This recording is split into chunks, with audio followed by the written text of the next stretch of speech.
Welcome back to episode 3, the episode you've been waiting for. In the last episode, Mirabel thought she was protecting her, but he planted a fake lawyer to destroy her case. The betrayal was complete. Now she's about to lose Amy forever. But what happens next will leave you speechless. Don't forget to hit that subscribe button because this story is about to get wild. Let's get into it. The attorney representing Mrs. Kang rose slowly, every movement calculated for maximum impact. Your Honor, what we're about to reveal will demonstrate beyond any doubt that this woman is a danger to the child. The screen behind him lit up with images that made Mirabel's stomach drop. Photos of every place she'd ever lived. Financial records highlighting every unusual transaction. Work history showing every unexplained absence. 6 different residences across 9 years. The lawyer's voice was smooth as poison. 3 complete identity changes. A 6-month period where she simply ceased to exist in Manchester. He turned to face the courtroom. This isn't motherhood, Your Honor. This is the behavior of someone with something to hide. The man she had sent to represent Mirabel, the fake lawyer named Park Jung-woo, shuffled through papers like he'd never seen them before. Your Honor, I need to. On what basis are you objecting, counselor? Judge Park's patience was wearing thin. Park Jung-woo's face flushed. I'm uncertain of the proper terminology, but this doesn't feel right. Mrs. Kang's lawyer turned to him with barely concealed contempt. Your Honor, opposing counsel doesn't understand elementary legal principles. How can this court trust him to represent anyone? Judge Park's gaze shifted to Mirabel with something that looked like sympathy. Miss Obi, can you provide any documentation? Anything from Manchester? Proof you were at a domestic violence shelter, like you claim? I've been calling them constantly, Mirabel started. So that's a no. The judge cut her off. They can't keep records. Mirabel's voice rose desperately. It's for protection. For safety. How remarkably convenient, Mrs. Kang's attorney interjected. Every single gap in her story has an excuse that can't be verified. Mirabel's eyes found Chi across the courtroom. He sat motionless, staring at nothing. Chi, please, her voice broke. Just tell them the truth. What actually happened? Chi stood. The courtroom went silent. Your Honor, I have something to add. Don't, Mirabel whispered. Please don't do this. I've examined everything my mother's team discovered. Chi's voice was empty, mechanical. The patterns are deeply troubling. As Amy's biological father, I can't support giving this woman custody until she explains these absences properly.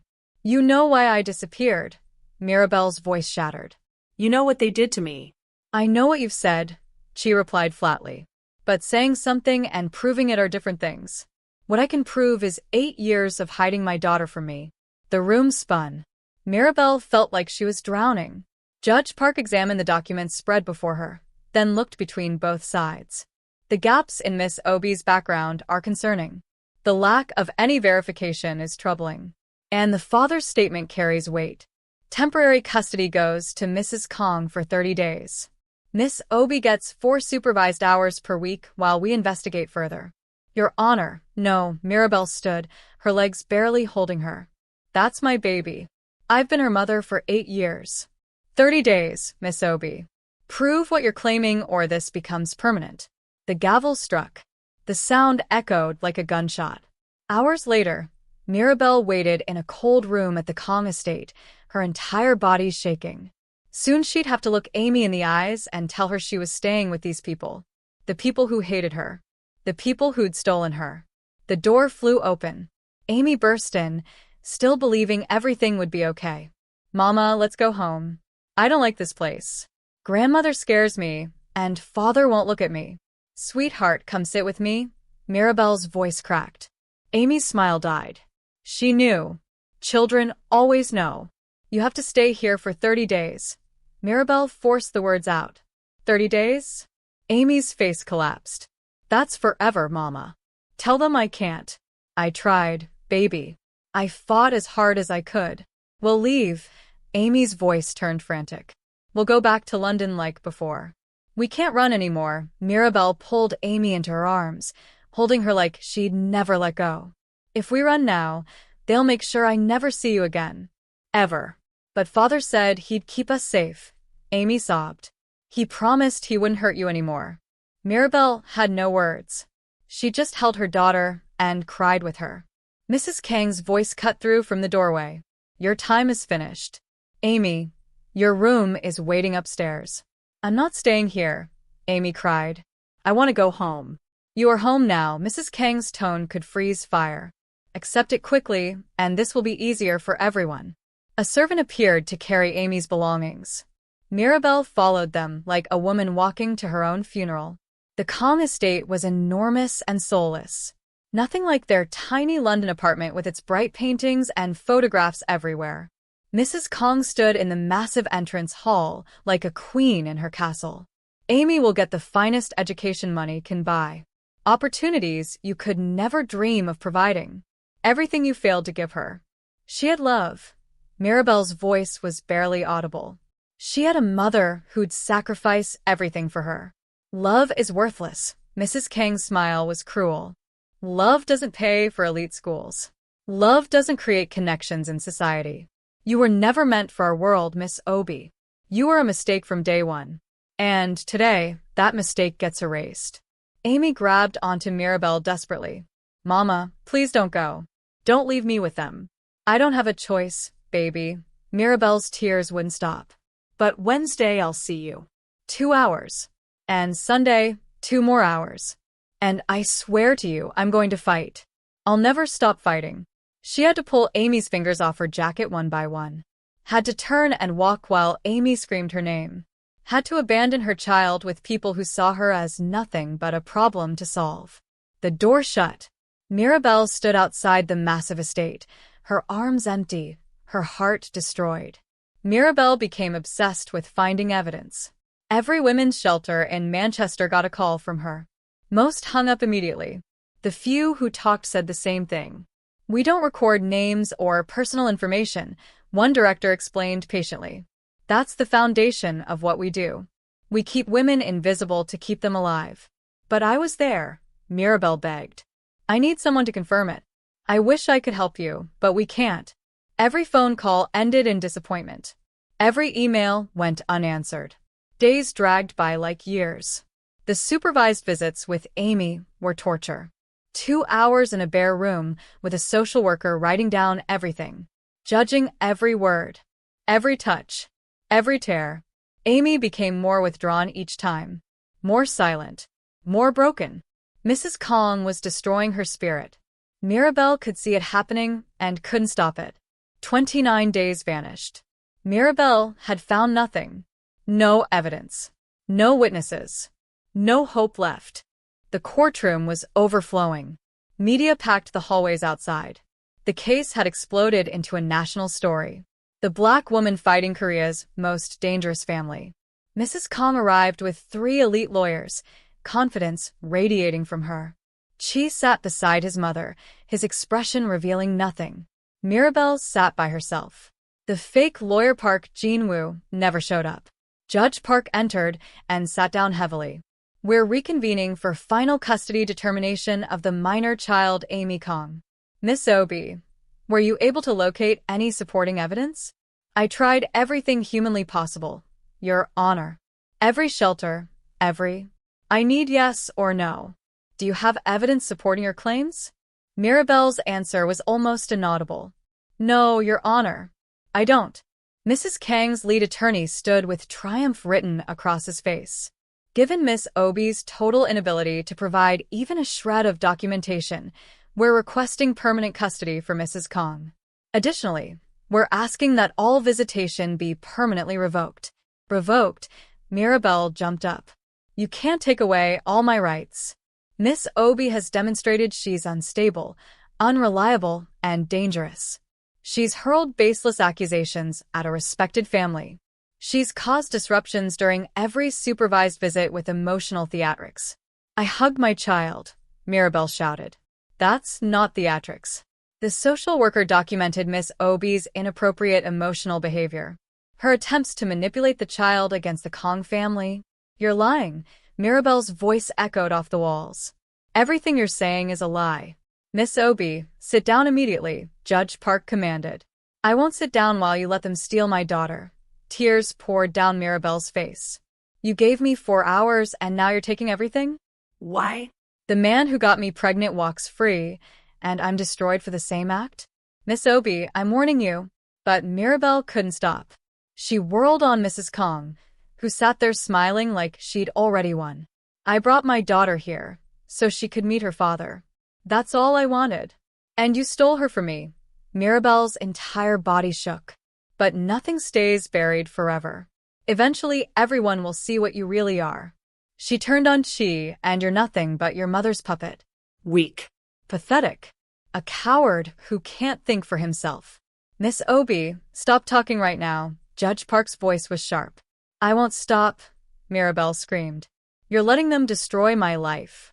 Security guards moved toward her. You think this is over? Mirabel laughed wildly at Mrs. Kang. You think you've won? I'll fight you until I'm dead.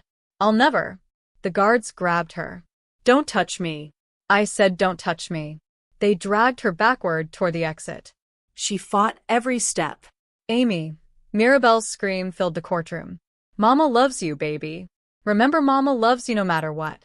The doors slammed. Judge Park looked exhausted. Based on the evidence, or lack of evidence, and Miss Obi's behavior this morning, full permanent custody goes to Mrs. Kang. All visitation rights are terminated effective immediately. The gavel fell. It was over. Security threw Mirabel out of their car near her hotel. She hit the sidewalk hard, her clothes ripped, makeup streaking her face. Strangers stared. Some filmed her on their phones. She didn't care anymore. She walked back to the hotel seeing nothing, rode the elevator, entered her room, locked the door, looked in the mirror. A stranger looked back, broken beyond repair. Her long braids hung down her back. Amy's favorite thing to play with. Amy practicing her braiding skills with those tiny fingers.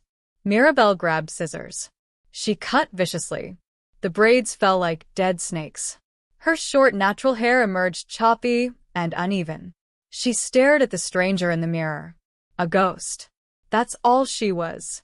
Her phone rang. A Nigerian number. Amara. Mirabel, I saw what happened. I'm so sorry. Mirabel couldn't form words. Just sobbed. Listen to me carefully. Amara's voice was steel. This isn't the end. Do you hear me? This is not over. They took her. Mirabel choked out. They took my baby girl. I know, love. I know. But you can't fall apart now. You have to rebuild. Get strong again. That's how you win. That's how you get Amy back. The judge decided. The judge isn't God. And Mrs. Kang isn't invincible. Amara paused. Mirabel, take care of yourself. Go outside. Breathe fresh air. Eat real food. Get ice cream like you and Amy used to do every Friday. Do it for her. Stay strong for her. Mirabel closed her eyes. Ice cream. Such a tiny thing. But maybe Amara was right. She couldn't completely shatter. Not yet. Thank you, Mirabel whispered. Thank you for not letting me give up. After hanging up, Mirabel studied herself in the mirror again. The chopped hair, the swollen eyes, the destroyed woman. But somewhere deep inside, a spark remained. She had to believe that. She collapsed on the bed and slept from pure emotional exhaustion. Morning came. Mirabel forced herself vertical, put on clean clothes, hid her eyes behind sunglasses, walked to a nearby cafe. She needed food, needed to feel human, needed to pretend life could be normal. Walking through the hotel lobby, someone slammed into her. Watch it. She looked up. Yuna, Chi's former fiancée. They stared. You here to celebrate? Mirabel's voice was acid. Come to see the broken woman up close? What? No, Yuna looked genuinely surprised. I came looking for you. To talk. Talk about what? Yuna glanced around the crowded lobby. Not here. Somewhere private. So you can finish destroying me in private? Just give me 5 minutes. Please. Against all logic, Mirabel followed Yuna upstairs. Yuna's room was gorgeous, expensive, everything Mirabel's life wasn't. I watched what they did to you in court, Yuna said quietly. Mrs. Kang. Chi, all of them. And I want to help. Mirabel laughed bitterly. Why would you help me? I'm the reason your engagement ended. You didn't end anything. Yuna's eyes flashed. That family ended it. Mrs. Kang ended it. She used me as a tool. She's using you as a target. Same game. Different pieces. Mirabel studied her. What's your angle? I want to help you get back on your feet. Find work. Rebuild yourself. You can't beat them while you're broken. Work here? I know nobody. I'm completely alone. Yuna pulled out her phone. I know people. Good people who owe me favors. Let me call them. Why help me? Mirabel asked again. What do you get out of this? Yuna's face hardened. Because Mrs. Kang deserves to lose for once. Because I'm tired of watching people like her win. And because she stopped. Because you're fighting for your daughter. She never fought for anything in his entire life. She made a call. Fast Korean. Hung up. Done. My friend owns a marketing company. They need someone senior. The money is good. Really good. I don't have those qualifications, Mirabel protested. You speak 4 languages fluently. You're educated and intelligent. You're a survivor. Yuna held her gaze. You're more qualified than you know. And you'll be amazing. Mirabel felt tears coming. Why are you really doing this? Because women need to support each other. Especially against families like the Kangs. Yuna handed her a card. Start Monday. And Mirabel? Don't quit on getting Amy back. This game has more rounds left. Monday arrived. Mirabel walked into Kim Marketing Solutions wearing a borrowed suit from Yuna. Her short hair professionally styled. The work was intense but good. She dove in completely. Campaigns. Strategy sessions. Client presentations. It kept her mind occupied. Kept her from thinking about Amy crying alone at night. Her first paycheck appeared. More than she'd earned in 3 months nursing in London. She stared at the numbers. For the first time in weeks, she felt something besides despair. A flicker of hope. Small but real. One evening, a partner company's CEO visited for meetings. Park Jung-woo. Late 30s. Warm eyes. He noticed Mirabel's presentation and complimented her afterward. You just started here? Recently, yes. You're incredibly talented. I hope we work together more often. That simple kindness made her feel human again. Over the following weeks, Park Jung-woo kept finding reasons to visit. To consult specifically with Mirabel. To ask her thoughts on projects. Coffee sometime? He asked one Friday evening. To talk about the Davidson project? Mirabel hesitated.